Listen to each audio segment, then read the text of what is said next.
Oh, bonjour à tous, salut, c'est Sturi. On est parti pour ce Monday Nitro recap de cette soirée qui s'est tenue dans la nuit. Du lundi 11 au samedi 12 novembre 2024, au programme de l'émission de ce soir. Match pour les championnats par équipe féminin, puisque, oui, ça y est, c'est officiel. Jade Cargill et Bianca Belair défendent contre Liv Morgan et Raquel Rodriguez.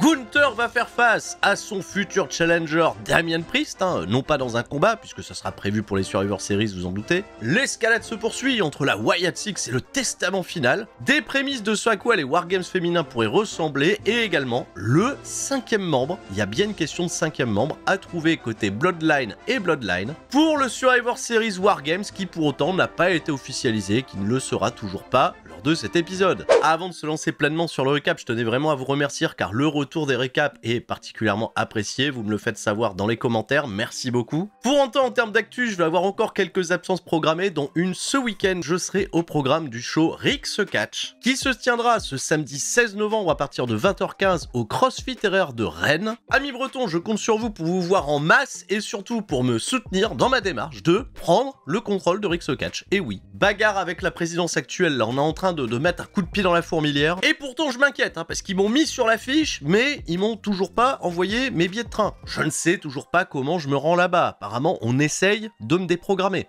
Donc faites du bruit, pour que je ne sois pas déprogrammé. Autre actu catch français dont je voulais parler, le show BZW Alcatraz avec le fameux combat en case qui a opposé Trent Seven, l'actuel champion Joseph Félix Jr. est en ligne sur le BZW+. Je rappelle que l'accès au BZW+, c'est 15 € par an. 15 € par an. Ouais, ça se plaint de MJF qui balance des ceintures à 500 balles de fans qui vont le voir en convention et qui ont certainement payé pour faire une photo avec lui. Mais là, pour 15 balles, vous pouvez voir certainement le meilleur du catch qui se fait dans notre pays. C'est tout chaud, c'est dispo, et en plus de ça, c'est commenté par votre serviteur. Oh ah bah non, Lucas, Lucas Charpiot, Lucas Charpiot. Non, Lucas, non. Mais payez-lui une mutuelle. Mais non. Mais c'est dangereux. Trent Seven vient de sauver Lucas Charpiot. Une incroyable atmosphère pour peut-être l'un des shows de l'année et ah, oula, bah oui.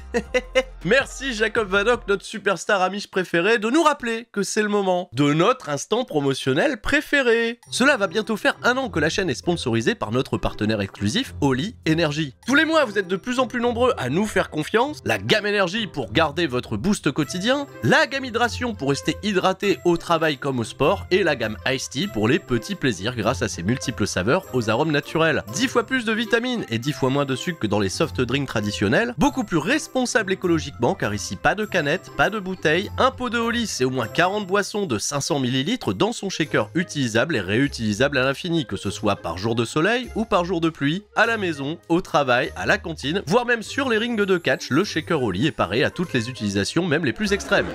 Qu'est-ce que ça? Tiens, Jacob. Mais non. Non!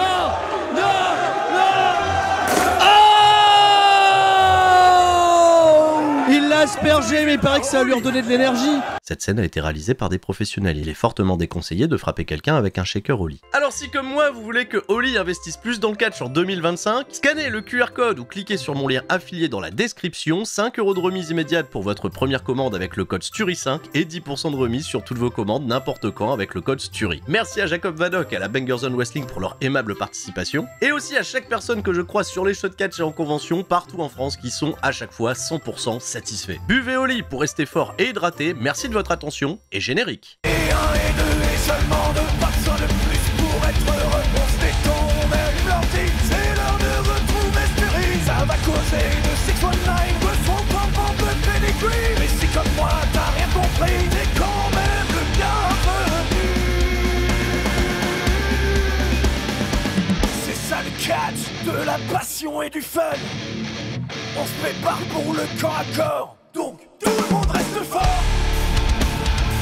Monday Nitro depuis Grand Rapids dans le Michigan. C'est le ring général Gunther qui va faire son arrivée au ring le premier, accueilli par des réactions assez mitigées. Il y a toujours quelques petits applaudissements pour Gunther, mais Gunther, on le sent, il est préoccupé. Il est surtout préoccupé depuis sa défaite contre Cody Rhodes en Arabie Saoudite. Il le dit même, les choses du passé sont le passé, je suis quelqu'un qui se tourne vers l'avenir. L'avenir, c'est Damien Priest pour lui. Et Damien Priest ne se fait pas prier, il apparaît, vient confronter Gunther, et on a un espèce de petit remake de cette promo qui avait été faite avant SummerSlam, où cette fois-ci Damien Priest va débunker tout ce qu'elle lui avait dit. Gunther, qu'est-ce que tu vas faire? Tu vas m'appeler Street Trash, tu vas commencer à te moquer de mes origines, de ma famille. On va parler factuel, t'es en perte de confiance Gunther, et tu sais très bien qu'à SummerSlam, si j'avais pas eu cette embrouille avec Finn Balor, je serais toujours le champion World Heavyweight. Gunther, en termes d'acting, il joue parfaitement bien l'inconfort. On sent, c'est en effet pas la plus grande des confiances pour lui, hein. Le règne de champion World Heavyweight dont il avait rêvé, il se montre pas aussi dominant qu'il l'avait été que lorsqu'il était champion intercontinental, hein. C'est pas la même compétition, il a des noms plus forts sur le papier, et Damien Priest, il vient piquer là où ça fait mal, et Gunther ne va pas répondre, c'est Ludwig Kaiser qui va le faire à sa place. Ludwig, il a débarqué comme une balle. Oui, on manque de respect à mon copain ring général, c'est quoi ce bazar, c'est inadmissible, Damien Priest, tu vas fermer ton caquet. Et Gunther, ça ne lui fait pas plaisir que Ludwig Kaiser se mêle de son problème. D'un geste assez violent, il va poser sa main sur le micro de Ludwig Kaiser, s'ensuit un échange de regards assez houleux entre les deux, mais Kaiser se laisse pas marcher dessus par son général. Et pendant que le ton monte entre Kaiser et le champion, Damien Priest, lui en pleine confiance, il va mettre une grosse benne à Kaiser.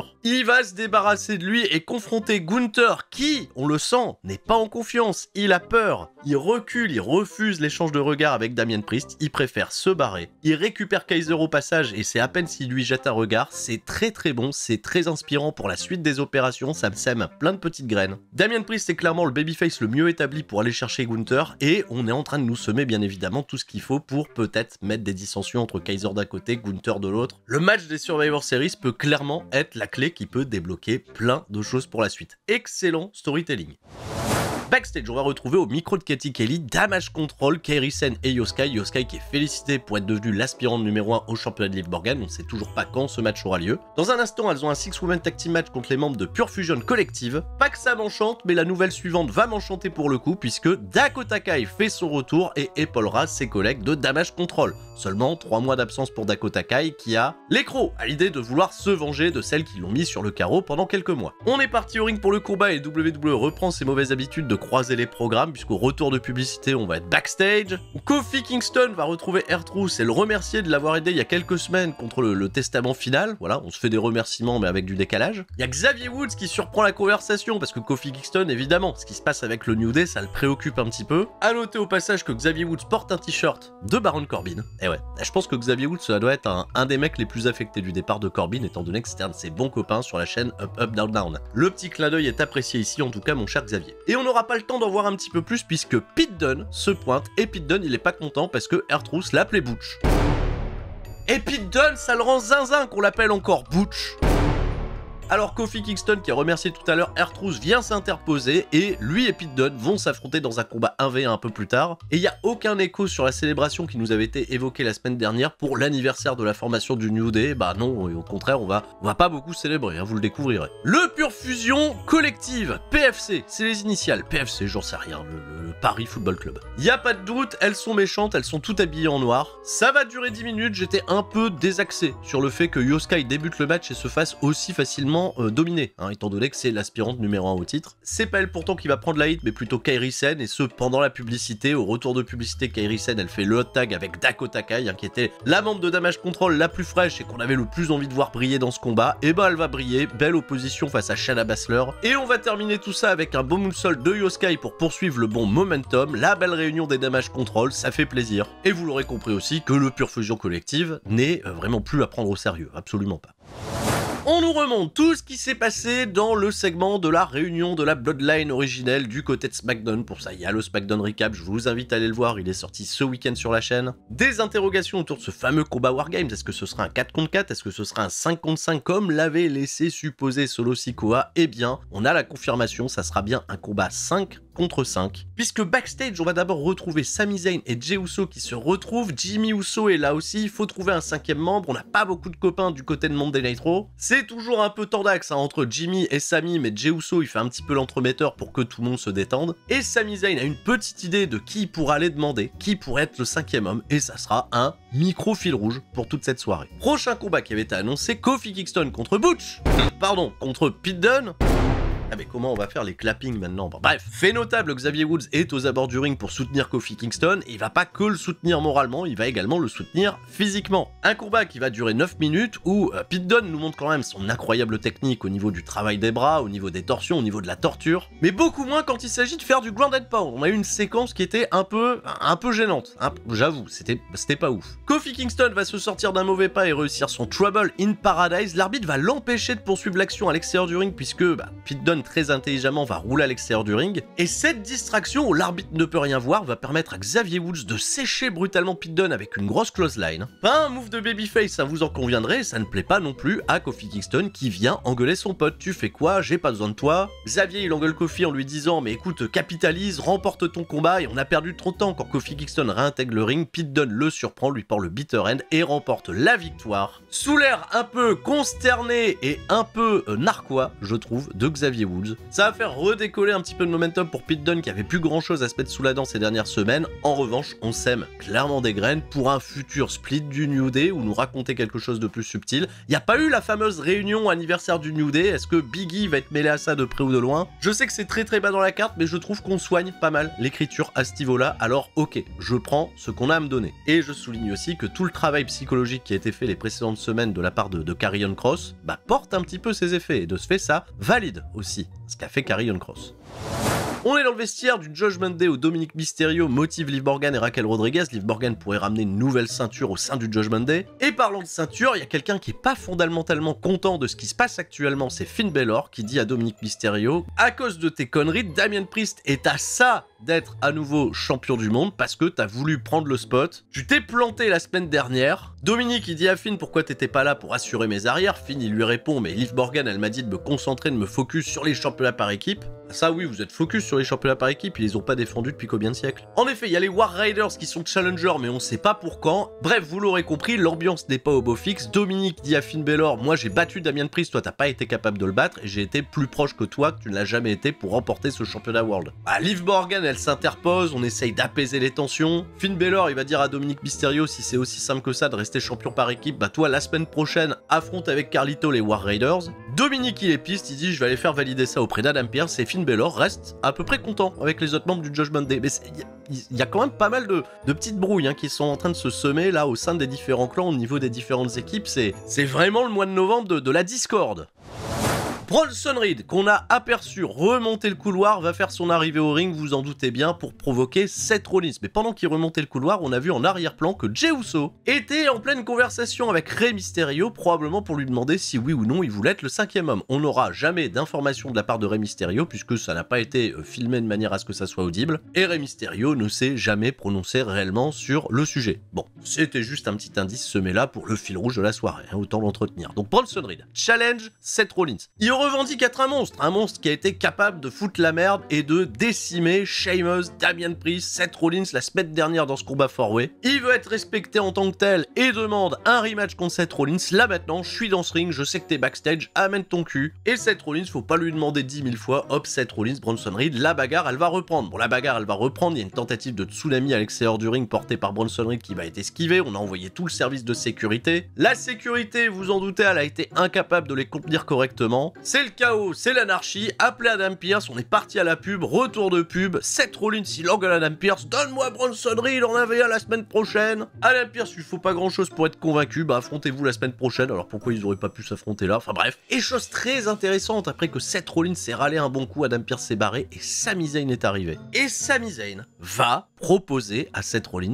d'être le 5e homme dans l'équipe de la Bloodline. Alors là, j'aime bien quand les programmes ils se croisent un petit peu comme ça. Évidemment, Sami Zayn il va pas la demander comme ça naturel, tu veux être le 5e membre? Non, il va mettre des pincettes, il va dire ok, je sais que toi, la Bloodline, toi et Roman Reigns, vous avez un passif. Pour ça, peut-être que vous avez dormi dans une grotte, peut-être que vous n'étiez pas au courant, mais oui, il y a un immense passif entre Seth Rollins et Roman Reigns. Cependant, Sami Zayn, il joue un petit peu la cause désespérée. Il y a qu'à toi que je peux le proposer, il y a que toi qui peut être une arme suffisamment forte pour venir à bout de cette bloodline face à nous. On fait le petit brossage dans le sens du poil côté Sami, ça s'entend, mais Seth Rollins, il va répondre assez froidement et sèchement d'un non. Et même, comment oses-tu me proposer une telle association avec quelqu'un que j'ai combattu pendant aussi longtemps? Sami Zayn, je pense que t'as perdu la raison. Je comprends pas pourquoi il y a encore des gens autour de Roman Reigns vu que c'est le maître des manipulateurs et je suis encore plus déçu que t'en fasses partie. Donc Seth Rollins, il s'éclipse, Sami Zayn reste un peu pantois et j'ai réfléchi à un truc, je me suis dit attends, on met beaucoup plus d'emphase sur un Seth Rollins qui pourrait, on sait pas, hein, parce qu'on sait bien qu'un non dans le catch n'est jamais définitif et ils nous mettraient pas ça là sans raison. Vous voulez dire qu'ils vont mettre plus d'emphase sur une arrivée potentielle de Seth Rollins en tant que 5e membre de la Bloodline de Roman Reigns que,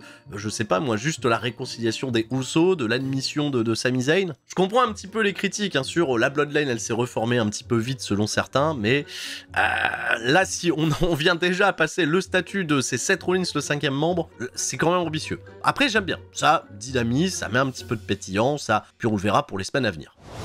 Prochain combat, Damien Priest contre Ludwig Kaiser. Un bon match de catch basique qu'on voit régulièrement à la télévision. Il n'y a pas de fausse note, il y a un équilibre qui est plutôt chouette. Damien Priest va l'emporter en 7 minutes 40. On a eu des belles combinaisons, mais bien évidemment, le momentum va rester du côté du challenger. Confrontation avec Gunther qui est venu quand même se positionner sur la rampe d'entrée. Gunther, il aura l'occasion de reprocher à Ludwig Kaiser de une fois de plus pas avoir fait le job. Rien de plus à rajouter, un choix logique, une belle exécution et un Damien Priest encore plus validé. Je ne sais pas si c'est la première fois à la WWE, que ça soit dans un Raw ou un SmackDown, qu'on fasse une telle et aussi longue référence au programme WWE Speed. Puisque si vous regardez WWE Speed, et je sais que vous êtes... oui, en réalité, assez peu nombreux. Speed, c'est un programme qui est diffusé en exclusivité sur la plateforme X, hein, anciennement Twitter, avec des combats limités à 3 minutes, c'est toujours le principe de tournoi. On a un combat par semaine, le champion actuel c'est Andrade, et cette semaine, on a eu un combat entre Sheamus et le champion intercontinental Bron Breakker qui s'est soldé par un time limit draw de 3 minutes. Et les deux hommes, après le combat, ont continué de se foutre sur la gueule. Donc voilà, ça y est, on va exploiter ça pour un programme du côté de Monday Night Raw, puisqu'on va retrouver au micro de Katie Kelly, le champion intercontinental Bron Breakker. Il n'y a aucun respect, on l'a bien compris, pour une vieille branche comme Sheamus. Et bah Sheamus, pas de bol, il était derrière Bron Breakker, il vient le confronter. Sheamus, il lui dit on manque de respect à la superstar qui a été la plus rapide à gravir les échelons pour être champion WWE. Il fait bien évidemment référence à ce match chantable contre John Cena il y a bien longtemps, il y a une éternité maintenant. Sheamus, bien sûr, face à tant d'insolence, va réclamer une opportunité au championnat intercontinental de Bron Breakker, étant donné en plus de ça que le championnat intercontinental est le seul championnat que Sheamus n'a jamais remporté. Bron Breakker, il se défile pas, il accepte le challenge et figurez-vous que ça sera validé également pour l'épisode de la semaine prochaine. Et on s'arrête pas là, puisque à la fin de ce segment, Jimmy Uso, le Jimmy Uso, il vient voir Bron Breakker. Il vient lui dire mec, on peut se parler un instant et fondu au noir. Ah merde. Ah bah, oh. Alors oui, il est pas venu lui parler de la météo, il est pas venu lui demander s'il buvait du Oli. Mais c'est pas incohérent d'avoir une discussion entre Jimmy Uso et Bron Breakker, étant donné que Bron Breakker avait été du côté de NXT managé par Paul Heyman. On peut supposer qu'il y a peut-être eu à un moment donné une connexion entre Jimmy, Bron Breakker. Mais le souci, c'est qu'on n'a absolument aucune réponse à la proposition, puisque comme je l'ai dit, fondu au noir, on ne sait pas. Et comme le dit Philippe Chéreau, la suite au prochain numéro. Hein, mais non, mais là, pas la suite au prochain numéro, le Raw Recap n'est pas fini. Le Miz remonte le backstage. Il est harponné par les membres du Testament Final et Karrion Kross est particulièrement agressif vis-à-vis du Miz. Oui, on t'a envoyé chercher la Wyatt Six, tu m'as rien ramené, on a même pas une info, on a que dalle. Le Miz il dit bah je suis pas bien, j'ai quand même été séquestré. Je veux plus rien avoir avec ces mecs-là, je suis un homme changé. Karrion Kross, elle satisfait pas du tout comme réponse. Il réclame vengeance pour ce qu'a fait subir Bo Dallas à Paul Ellering, hein, qui est même plus là d'ailleurs. Oh non, on a plus Paul Ellering. Oh non, Polo. C'est un Polo qu'on aime bien, c'est un Polo qui gêne pas, il se met dans un coin, il parle jamais. Hop, le Miz, il se fait ceinturer, embarqué par Karrion Kross et par les Authors of Pain. Ils l'ont bien brutalisé hein, pour le ramener au ring parce que le Miz, il a l'arcade pété. Ah ouais, carrément. Vas-y le Miz, amène-moi la Wyatt Six, là qu'on en termine. Et là, bam, on a les petites notes de piano de Shatters, hein, le thème du regretté Bray Wyatt qui résonne, hein, les Fireflies partout dans le public. Et la Wyatt Six apparaît sur l'apron, sur le bord du ring. Et confrontation avec les membres du Testament Final. Les gens crient holy shit. Oui.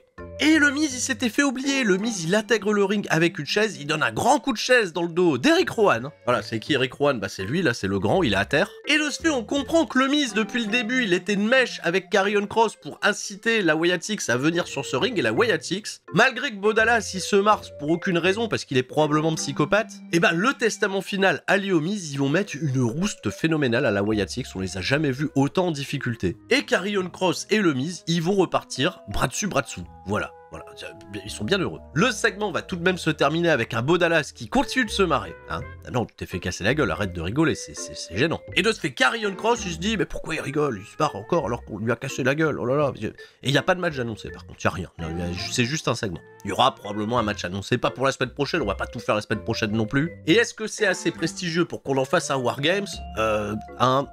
Et le Wargames féminin, bah on va en parler. Mais pas tout de suite. D'abord, Seth Rollins. Ah, fil rouge, Seth Rollins qui veut se barrer, il veut rentrer chez lui. Il y a Cathy Kelly qui lui court derrière. Ouais, ton match contre Bronson Reed, il a été officialisé. Et là, Seth Rollins, il s'arrête net, il a pas dit un seul mot. Dans le parking, l'attendent avec un gros SUV derrière. Solo Sikoa, avec flanqué derrière lui Jacob Fatu, qui est en train de prier. Il adore son solo, c'est mon solo, j'aime bien mon solo. On comprend qu'il y a Tama Tonga et Tonga Loa qui conduisent la bagnole. Solo Sikoa, il a regardé Monday Nitro, figurez-vous, il a compris que Seth Rollins, il détestait Roman Reigns. Alors ça tombe bien parce que on est deux à détester Roman Reigns. Alors ce qui ferait tes intérêts ferait certainement mes intérêts. On a la recherche d'un 5e homme pour les Wargames. Et ben pourquoi ce serait pas toi? Pourquoi Seth Rollins? Seth Rollins et Solo Sikoa et Jacob Fatu et tout le beau monde là. Alors Seth Rollins. Alors pourtant c'était le moment parfait pour faire un petit. Il fait pas des. Il est devenu sérieux Seth Rollins. Attention, il est concerné par ce truc et il fait non, jamais je ferai alliance avec Roman Reigns. Ça fait plaisir à Solo Sikoa, c'est qui sourit. On pourra jamais enterrer la hache de guerre, c'est pas possible, jamais dans ce monde, jamais dans cette vie. Mais il y a un truc que je ferai encore moins, c'est m'allier avec un Roman Reigns wannabe. Oh là, oh la gueule de Solo Sikoa qui est resté totalement pantois, et Jacob Fatu qui a voulu attaquer Seth Rollins, Solo il l'a retenu. Seth Rollins il a dit vos affaires la Bloodline ça m'intéresse, il s'est barré, et de ce fait il y a quand même pas mal de suspense sur la suite potentielle des opérations. Je ne l'aborderai pas sur cet épisode parce que, vous le savez peut-être, l'épisode de la semaine suivante a été pré-tape, il a été enregistré. Il y a déjà des spoils qui s'affolent de partout sur internet, je n'en évoquerai aucun ici, et s'il vous plaît, par respect également pour les gens qui ne veulent pas être spoilés, ne mettez pas de messages dans les commentaires ni sur le chat pour la première diffusion. On se garde le bénéfice de la surprise pour la semaine prochaine.